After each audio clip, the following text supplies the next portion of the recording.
Jens, how's the process been of moving on from last weekend, getting out of the system, and just looking forward to this game on Sunday? Well, as you say, it is about moving on and getting it out of the system. That's what we addressed on Monday, and that was the most important thing to get out of Monday. That we made sure that whoever were capable of leaving things behind before we went on the training pitch should do that, and whoever needed to spend a little bit more time and get some of the frustration out and the disappointment out during training had to do that. And then, as you know, the important thing was as soon as we left this building and went home to our families, we should be ready to embrace them with some positivity and be open to fill up the system with constructive and positive emotions. And that was the job, and I think they did really well, because we've had some really good training sessions since. So all credit to them. It's not easy to shake that off when you've gone through a big experience like that and end up with a disappointing performance and result. But you need to be able to shake that off really fast, because the games are just coming, and you need to be ready to get the most out of that training week that comes ahead, after that. So we prepare as well as possible, and we have done that. When you say shake it off, how does that manifest itself? Do you encourage them to speak to each other, or be physical? I mean, how does that? I think it's about, traditionally there's a lot of expectations that when you don't perform what is expected or what you want to, then there's a perception that you have to be filled with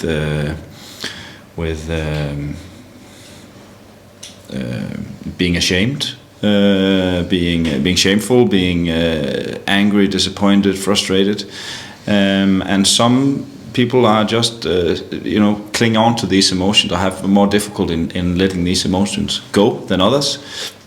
And I think it's important to tell them that it's okay for some of you to spend today, Monday, to try and get that out of the system, and then will always be some players and hopefully staff members who are better at trying to make room for more constructive emotions going forward, and they have to lead the way and allow room for a joke and a smile and a praise to a teammate who does something good in training, to try and lift the mood and the spirit, because you have to move on. If you carry these emotions with you for too long, then there's a risk that it affects the quality and the productiveness of the next couple of days, and we don't have time to waste good training sessions.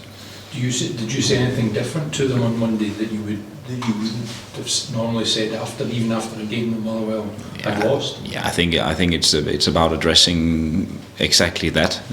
Obviously, the emotional state, showing some understanding of that we are different and we deal with it differently. But as a group, that we help each other move on as good as we can. Then I didn't show any clips from the game. We used that more like individually in terms of how can we develop, and then we use it as a lead into what we were training the next couple of days.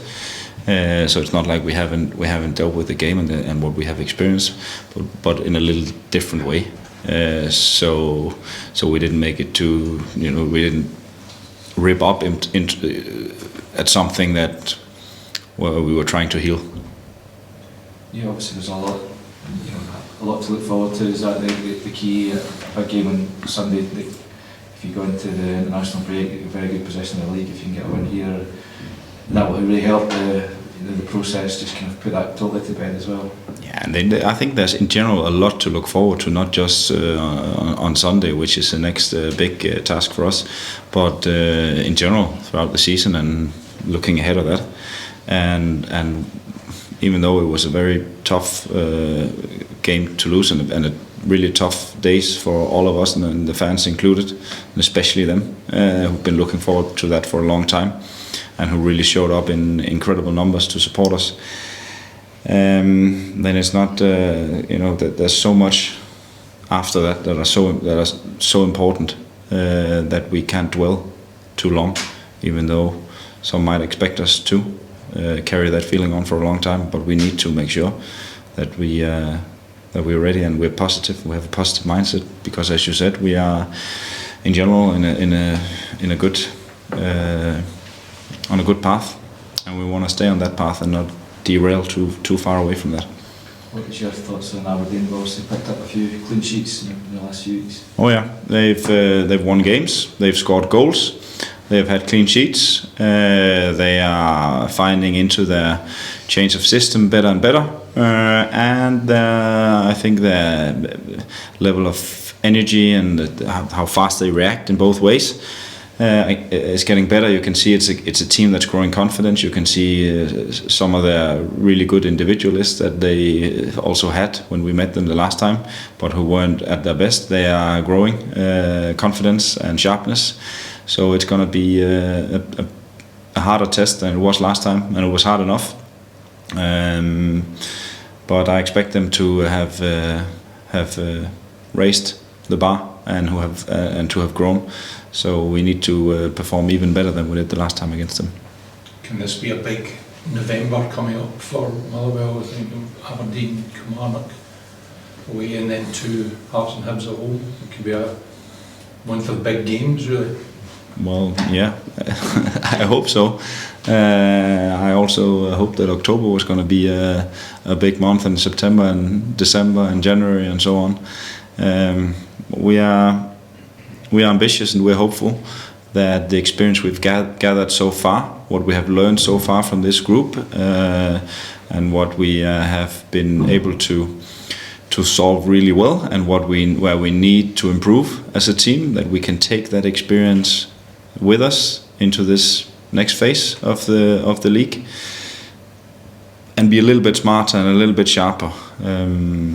And that's what we hope to do, and we hope that it bears fruit already on Sunday. How is Stephen O'Donnell? He picked up an injury, and he won't be back until after the international break. So unfortunately, he's not available. Aberdeen, does it matter, do you think, that Aberdeen have played a game on the other side of Europe last night? Because the twice before this season they have travelled and played European games. They've come back to a home game at Pittodrie and lost both times. Is that relevant at all? The fact that they have this travel probably today? Yeah, I think I had that question last time. I think when we faced Celtic, they'd also been playing in Europe.